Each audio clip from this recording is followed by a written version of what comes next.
반갑습니다. 오늘도 기도의 자리를 사모하며 각자의 자리에서 주님 앞으로 나아오신 우리 시민교회 성도님들을 주님의 이름으로 환영합니다. 오늘 하나님께서 우리에게 주신 말씀은 마태복음 25장 14절에서 30절까지의 말씀입니다. 마태복음 25장 14절에서 30절까지의 말씀입니다. 제가 하나님의 말씀을 받들어 읽도록 하겠습니다.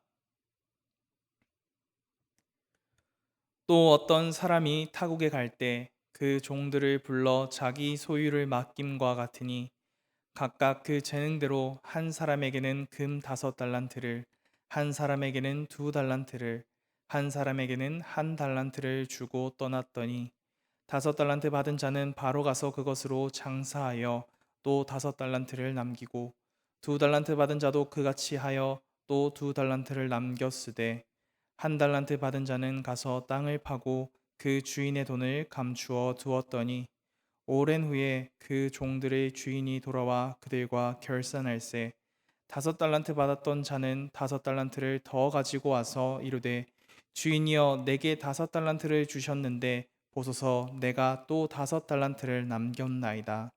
그 주인이 이르되 잘하였도다 착하고 충성된 종아 내가 적은 일에 충성하였음에 내가 많은 것을 내게 맡기리니 내 주인의 즐거움에 참여할지어다 하고 2달란트 받았던 자도 와서 이르되 주인이여 내게 2달란트를 주셨는데 보소서 내가 또 2달란트를 남겼나이다. 그 주인이 이르되 잘하였도다 착하고 충성된 종아 내가 적은 일에 충성하였음에 내가 많은 것을 내게 맡기리니 내 주인의 즐거움에 참여할지어다 하고 1달란트 받았던 자는 와서 이르되 주인이여 당신은 굳은 사람이라 심지 않은 데서 거두고 해치지 않은 데서 모으는 줄을 내가 알았으므로 두려워하여 나가서 당신의 달란트를 땅에 감추어 두었나이다. 보소서 당신의 것을 가지셨나이다. 그 주인이 대답하여 이르되 악하고 게으른 종아 나는 심지 않은 데서 거두고 해치지 않은 데서 모으는 줄로 내가 알았느냐. 그러면 내가 마땅히 내 돈을 취리하는 자들에게나 맡겼다가 내가 돌아와서 내 원금과 이자를 받게 하였을 것이니라 하고 그에게서 그 1달란트를 빼앗아 10달란트 가진 자에게 주라. 무릇 있는 자는 받아 풍족하게 되고 없는 자는 그 있는 것까지 빼앗기리라. 이 무익한 종을 바깥 어두운 데로 내쫓으라. 거기서 슬피 울며 이를 갈리라 하니라. 아멘. 사회적 거리두기 4단계가 연장됨에 따라 우리가 함께 모여 말씀을 나누지는 못하지만 이 시간 우리가 어느 곳에 있던지 하나님께서 주시는 동일한 은혜가 있기를 원합니다. 작년 2월 코로나가 전국적으로 확산됨에 따라 우리의 삶은 많은 부분이 변하게 되었습니다. 개인의 삶뿐만 아니라 교회에도 이전에는 생각해 보지도 못한 여러 가지 변화들이 생기게 되었습니다. 이런 변화들이 생기니 여러 가지 질문들도 함께 생기게 되었습니다. 예를 들면 예배는 어떻게 해야 하는가부터 비대면 예배를 공예배로 인정해야 하는지, 성찬은 또 어떻게 진행해야 하는지 등 여러 가지 문제들에 대해 고민하는 시간이 되었습니다. 그리고 또 한편으로는 개인의 모습과 공동체의 모습을 점검하고 돌아보는 계기가 되었습니다. 그러다 문득 지금 당장 예수님을 만나게 되면 나는 떳떳할 수 있을까라는 의문이 들었습니다. 원래 부족한 것을 모르지는 않았지만 막상 코로나로 인해 개인의 신앙이 벌거벗겨진 것 같은 기분이 들자 머릿속에 떠오른 질문이었습니다. 우리는 예수님께서 다시 이 땅에 오신다는 약속을 믿고 사는 성도입니다. 그렇기에 우리는 예수님께서 다시 오시는 그날을 기쁨으로 기다리고 맞이해야 합니다. 그리고 동시에 다시 오시는 예수님에게 기쁨을 드릴 의무도 지니고 있습니다. 여러분들은 어떠십니까? 다시 오실 우리 주님을 기쁘게 할 성도로서 준비가 되어 있습니까?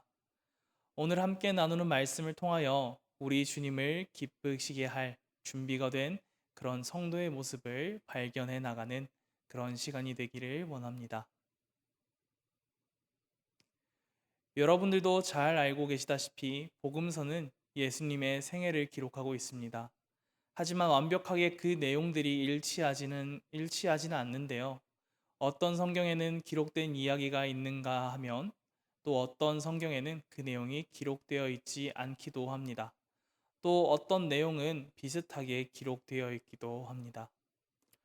성경의 기록이 이렇게 차이를 보이는 이유는 각 성경마다 저자가 나타내고자 하는 포인트가 다 다르기 때문입니다. 그렇기에 성경을 묵상함에 있어 앞, 뒤의 내용을 살펴보는 것은 우리가 성경의 메시지를 발견하는 데 큰 도움을 주게 됩니다. 오늘 우리가 함께 나눌 말씀은 마태복음의 달란트 비유입니다. 여러분들도 이미 이 비유를 잘 알고 계시겠지만 제가 간단히 그 내용을 설명해 드리겠습니다. 우선 마태의 달란트 비유는 4명의 사람들이 등장합니다. 바로 주인과 5달란트를 받은 종과 2달란트를 받은 종, 마지막으로 1달란트를 받은 종입니다. 여러 종을 거느린 주인이 어느 날 타국으로 가야만 하는 일이 생겼던 것 같습니다. 그 주인은 타국으로 떠나기 전에 자신의 종들 중에 믿을 만한 몇 사람을 뽑아 각자의 재능대로 자신의 재산을 그들에게 맡기게 됩니다. 각자의 재능대로 금 5달란트와 금 2달란트, 그리고 금 1달란트를 맡긴 뒤 주인은 타국으로 떠나갑니다. 금 5달란트를 받은 종은 주인에게 받은 그 돈으로 장사를 하여 원금의 2배인 5달란트를 남깁니다. 2달란트 받은 종도 5달란트를 받은 종과 마찬가지로 장사를 하여 자신이 받았던 원금의 2배인 2달란트를 남기게 됩니다. 하지만 1달란트 받은 종은 주인에게 받은 달란트를 땅에 묻어 아무도 찾을 수 없게 해두었습니다. 얼마의 시간이 지났는지는 알 수 없습니다. 마태복음의 표현을 빌리자면 오랜 시간이 지난 후 타국으로 갔던 주인이 돌아오게 됩니다. 그리고 주인이 돌아오자마자 한 첫 번째 일은 자신의 재산을 맡겼던 종들과 결산하는 일이었습니다. 충성되고 성실한 5달란트와 2달란트를 받은 종들은 주인에게 칭찬을 듣고 더 큰 일을 받게 되지만 게으르고 악한 1달란트 받은 종은 주인에게 책망받고 주인의 잔치집에서 쫓겨나게 된다는 이야기입니다. 오늘 이 이야기는 우리의 주인 되시는 예수 그리스도가 다시 오실 날을 고대하고 기다리는 성도에게 몇 가지 교훈을 줍니다. 이 교훈을 알아보기에 앞서 이 비유의 핵심 키워드인 달란트에 대해서 잠시 이야기를 나누고자 합니다. 보통 이 달란트를 하나님께서 주신 재능으로들 많이 이야기합니다. 그리고 또 어떤 이들은 이 달란트를 복음이나 생명처럼 모든 기독교인들이 공유하는 어떠한 것이라고 이야기하기도 합니다. 또 어떤 이들은 이 달란트를 하나님께서 주신 모든 것, 예를 들면 재산, 시간, 젊음, 인생 등으로 이해하기도 합니다. 이 모든 것들을 한 단어로 정리하자면 은혜일 것입니다. 하지만 오늘 저는 이 달란트를 하나님께서 우리에게 주신 모든 것, 재산, 시간, 젊음, 인생과 같은 것으로 생각하며 하나님께서 이 비유를 통해 우리에게 주시는 교훈에 대해 한번 생각해 보고자 합니다. 우리의 구원자이신 예수 그리스도가 다시 이 땅에 오실 날을 믿고 기다리는 성도는 어떻게 그날을 기다려야 합니까? 첫 번째로 감사하며 기다려야 합니다. 앞서 말씀드렸다시피 오늘 본문에는 3명의 종이 나타납니다. 그리고 주인은 이 3명에게 각각의 능력에 맞춰 달란트를 맡깁니다. 그런데 놀라운 것은 이들이 자신이 받은 달란트에 불만이 없다라는 것입니다.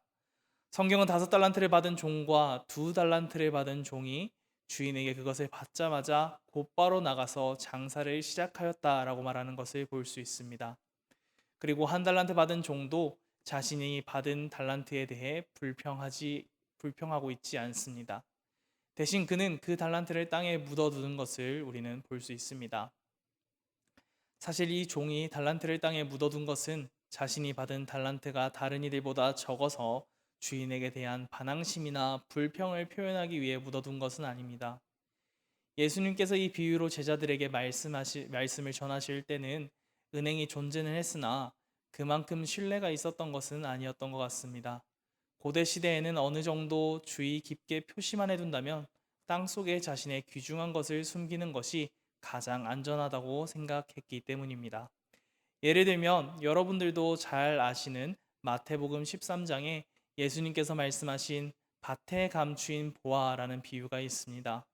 이 비유 또한 이 시대 사람들이라면 누구나 할 법한 행동들을 염두에 두고 있다는 것입니다. 다시 말해서 예수님께서 이 비유로 말씀을 전하시던 그 시대에는 땅에 자신의 재산을 숨겨두는 것이 그다지 어리석은 짓도 아니고 놀랄 만한 일도 아니었다는 것입니다. 아마 한 달란트 받은 종도 이와 같은 생각으로 땅에 한 달란트를 묻었을 것입니다. 주인에게 달란트를 받은 종들은 그 누구도 불평하지 않았습니다. 왜냐하면 그 종들의 능력을 과대평가하지도 않고 과소평가하지도 않아 그들의 능력에 딱 맞게 그들의 능력대로 그들에게 달란트를 주인이 맡겼기 때문입니다. 사랑하는 성도 여러분, 우리에게도 이 달란트가 맡겨져 있습니다. 솔직히 저는 그 달란트가 얼마나 각자에게 맡겨져 있는지 알지 못합니다. 하지만 분명한 것은 나보다 나를 더 잘 아시는 우리 주인 되시는 하나님께서 우리에게 각자의 재능에 맞게 충분한 분량대로 달란트를 주셨으리라는 것입니다. 그러니 당장 우리 눈에 그것이 보이지 않고 다른 이들보다 적어 보인다고 하더라도 하나님께서 우리에게 부족함 없이 충분히 맡기셨다는 것을 믿으며 감사함으로 주님이 다시 오실 날을 기다리시기를 원합니다.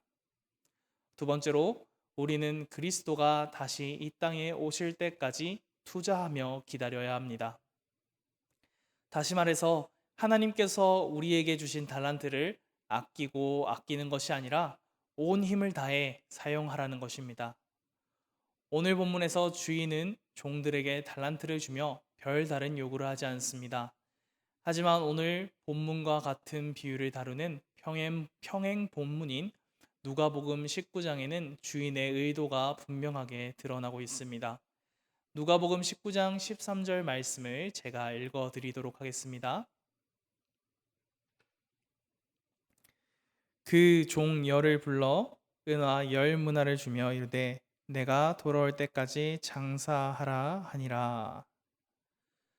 누가복음에서 분명하게 밝히고 있듯 주인은 종들이 자신이 준 돈을 가지고 장사하기를 바랐습니다. 이런 점에 있어서 5달란트를 받은 종과 2달란트를 받은 종은 주인의 뜻을 잘 이해한 것이라 할 수 있습니다. 그들은 주인의 뜻대로 열심히 일하여 주인에게 받은 돈을 2배로 불렸습니다. 아마 성도님들 중에 장사를 하시거나 투자를 해보신 경험이 있으시다면 원금을 2배로 불리는 일이 얼마나 힘든 일인지 잘 아실 것입니다. 이들은 주인의 뜻에 따라 성실히 일하고 노력하여 원금을 2배로 불리는 일을 해낸 것입니다. 이런 그들에게 주인은 이렇게 이야기합니다. 잘하였도다 착하고 충성된 종아, 내가 적은 일에 충성하였음에 내가 많은 것을 내게 맡기리니 내 주인의 즐거움에 참여할지어다. 여러분, 충성이라는 것은 별 다른 것이 아닙니다. 주인의 뜻을 잘 이해하고 그 주인의 뜻에 맞게 열심을 다하는 것, 그것이 충성입니다. 이 2종은 그것을 잘 해내었기 때문에 주인에게 착하고 충성된 종이라는 칭찬을 들을 수 있었던 것입니다. 한편 1달란트 받은 종은 그것을 땅속에 묻어두었습니다. 그 이유가 오늘 본문 24절과 25절에 나타나 있습니다. 1달란트 받았던 자는 와서 이르되 주인이여 당신은 굳은 사람이라 심지 않은 데서 거두고 해치지 않은 데서 모으는 줄을 내가 알았으므로 두려워하여 나가서 당신의 달란트를 땅에 감추어 두었나이다. 보소서 당신의 것을 가지셨나이다. 지금 1달란트 받은 종은 자신이 1달란트를 땅에 묻은 이유가 주인이 두려워서라고 말하고 있습니다. 자신의 주인이 모질고 탐욕스러운 사람이기 때문에 자신이 벌어들인 것보다 훨씬 더 많은 것을 짜내는 지독한 장사꾼이기 때문에 한 달란트를 잃어버리거나 손해보지 않기 위해 땅속에 묻어둔 것이라고 말합니다. 과연 이 말은 옳은 말일까요? 오늘 본문에서 주인은 5달란트를 가지고 10달란트로 만들어 온 종에게 이렇게 말합니다. 내가 적은 일에 충성하였음에. 한 달란트는 대략 6천 데나리온입니다. 이것은 일용직 노동자가 20년간 일해야 벌 수 있는 금액이었습니다. 따라서 5달란트는 5명의 사람이 20년간 노동을 하거나 한 사람이 100년을 일해야 그 돈을 벌 수 있었던 것입니다. 그런데 주인은 자신이 5달란트를 맡긴 그 일이 적은 일이라고 표현하고 있습니다. 별로 대수롭지 않다는 것입니다. 종에게 맡긴 5달란트는 자신이 가진 재산의 아주 작은 티끌과 같은 돈이라는 것입니다. 만약 이 주인이 악한 주인이었다면 이 티끌 같은 일을 성공했다고 자신의 잔치에 종을 참여시킬까요? 그렇지 않을 것입니다. 지금 한 달란트 받은 종은 자신의 주인을 단단히 오해하고 있는 것입니다. 심지어 그는 이렇게 말합니다. 보소서, 당신의 것을 가지셨나이다. 이제 한 달란트도 더 이상 자신에게 책임이 없다라는 것입니다. 다시 말해서 한 달란트를 받은 종은 실패의 책임을 주인에게 떠넘김으로써 자신의 실패를 합리화하고 있다라는 것입니다. 결국 한 달란트 받았던 이 종은 주인에게 악하고 게으른 종아라고 책망받으며 자신의 한 달란트마저 빼앗기고 주인의 집에서 쫓겨나게 됩니다. 사랑하는 성도 여러분, 우리에게 달란트를 주신 주님의 의도를 오해하지 마시기를 바랍니다. 우리에게 이 달란트를 허락하신 분은 우리가 받은 달란트를 가지고 열심히 일하기를 원하십니다. 열심히 일하다가 그것을 깎아먹는 것은 괜찮습니다. 우리가 받은 것보다 더 많은 것을 그분께서 가지고 계시고 그 실패로 우리를 책망하시는 악한 분이 아니시기 때문입니다. 그러나 우리의 달란트를 주인의 뜻에 맞지 않게 우리의 생각대로 사용한다면 우리는 분명 주인으로부터 무시무시한 책망을 듣게 될 것입니다. 그리고 그 주인 앞에 선 우리의 그 어떠한 변명도 전혀 통하지 않게 될 것입니다. 그렇다면 우리는 어떤 일을 하고 어디에 투자해야 합니까? 마지막입니다. 우리는 하나님께 투자하고 하나님을 나타내는 일을 해야 합니다. 조금 더 정확하게 이야기하자면 우리의 이웃에게 달란트를 투자하고 이웃 사랑을 실천하는 일에 열심을 다해야 한다는 것입니다. 오늘 본문이 포함된 마태복음 25장에는 크게 3가지 이야기가 이어져 있습니다. 첫 번째는 열 처녀의 비유이고, 두 번째는 오늘 본문인 달란트의 비유이며, 마지막은 예수 그리스도께서 다시 오실 때의 이야기입니다. 이 3가지 이야기는 한 주제로 통일되어 있는데요. 그것은 바로 예수 그리스도의 재림입니다. 그리고 마지막 이야기에는 우리가 어떤 일을 해야 하는지에 대해 나타나 있습니다. 25장 34절에서 40절까지의 말씀을 제가 읽어 드리도록 하겠습니다. 그때에 임금이 그 오른편에 있는 자들에게 이르시되 내 아버지께 복 받을 자들이여 나와 창세로부터 너희를 위하여 예비된 나라를 상속받으라. 내가 줄일 때에 너희가 먹을 것을 주었고 목마를 때에 마시게 하였고 나그네 되었을 때에 영접하였고 헐벗었을 때에 옷을 입혔고 병들었을 때에 돌아보았고 옥에 갇혔을 때에 와서 보았느니라. 이에 의인들이 대답하여 이르되 주여 우리가 어느 때에 주께서 줄이신 것을 보고 음식을 대접하였으며 목마르신 것을 보고 마시게 하였나이까? 어느 때에 나그네 되신 것을 보고 영접하였으며 헐벗으신 것을 보고 옷을 입혔나이까? 어느 때에 병드신 것이나 옥에 갇히신 것을 보고 가서 배웠나이까 하리니 임금이 대답하여 이르시되 내가 진실로 너희에게 이르노니 너희가 여기 내 형제 중에 지극히 작은 자 하나에게 한 것이 곧 내게 한 것이니라 하시고.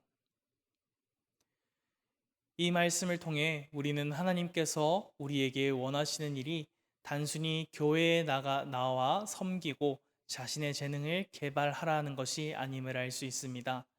하나님께서는 우리가 하나님께 받은 재산, 건강, 젊음, 시간, 그 모든 것을 사용하고 투자하여 이웃 사랑을 실천하기를 원하고 계십니다. 그리고 우리가 온 힘을 다해 그 삶을 산다면 그리스도께서 재림하셔서 우리에게 주신 달란트를 결산하고자 하실 때 우리는 우리의 주인이신 하나님께 잘하였다, 착하고 충성된 종아라고 칭찬받으며 하나님과 함께 약속된 기쁨의 잔치를 누릴 수 있게 될 것입니다. 이제 말씀을 맺기를 원합니다. 하나님께서는 각자에게 꼭 알맞은 달란트를 허락하셨습니다. 그분께서 우리에게 달란트를 주신 이유는 그것을 그저 소중히 간직하고 있으라는 뜻이 아닙니다. 주신 달란트를 가지고 이웃 사랑을 실천하라고 말씀하십니다. 이것은 개인에게 해당된 이야기이기도 하지만 공동체에게 주어진 이야기이기도 합니다. 우리의 모습을 한번 돌아보았으면 좋겠습니다. 우리는 얼마나 하나님께서 원하시는 일에 달란트를 투자하였습니까? 우리 공동체는 받은 달란트를 얼마나 투자하고 있습니까? 만약 우리 교회가 예수님을 기쁘시게 하는 그 일에 우리가 받은 시간과 물질과 재능과 건강을 바로 다 썼다면 우리는 주님으로부터 몇 가지 복을 기대할 수 있을 것입니다. 그 축복은 우리가 받은 달란트가 배로 개발될 수 있는 축복과 더 큰 일을 맡을 수 있는 축복과 하나님의 기쁨에 참여할 수 있는 축복입니다. 그러나 반대로 우리가 하나님의 뜻대로 살아가지 못했다면 우리는 오늘 회개해야 합니다. 우리가 회개하지 않고 우리의 잘못을 하나님께로 돌린다면 하나님께서 우리에게 주셨던 것을 하나님께서 직접 전부 거두어 가실 것이기 때문입니다. 어쩌면 우리 마음에 있는 조그만한 믿음까지도 전부 거두어 가실지도 모르겠습니다. 그때 가서 누구 때문에, 무엇 때문에 라고 변명하여도 하나님의 진노는 우리에게서 돌이켜지지 않을 것입니다. 이것은 누구나 예외가 없습니다. 저도 마찬가지이고 오늘 함께 이 말씀을 나누고 있는 여러분들도 마찬가지입니다. 사랑하는 우리 시민교회 성도 여러분, 우리의 주인이신 예수 그리스도께서 이 땅에 오시는 그날은 그분께서 우리에게 주신 달란트를 결산하는 날입니다. 그날이 언제 올지는 아무도 모릅니다. 내년이 될 수도 있고, 모레가 될 수도 있고, 아니면 오늘이 될 수도 있습니다. 그러니 달란트를 묻어두고 계신다면 얼른 회개하시기를 바랍니다. 그리고 잘하였도다 착하고 충성된 종아라는 칭찬을 듣기 위해 끊임없이 이 달란트들을 투자하고 그리고 그 일을 위해 노력하는 우리 모두가 되시기를 간절히 소망합니다.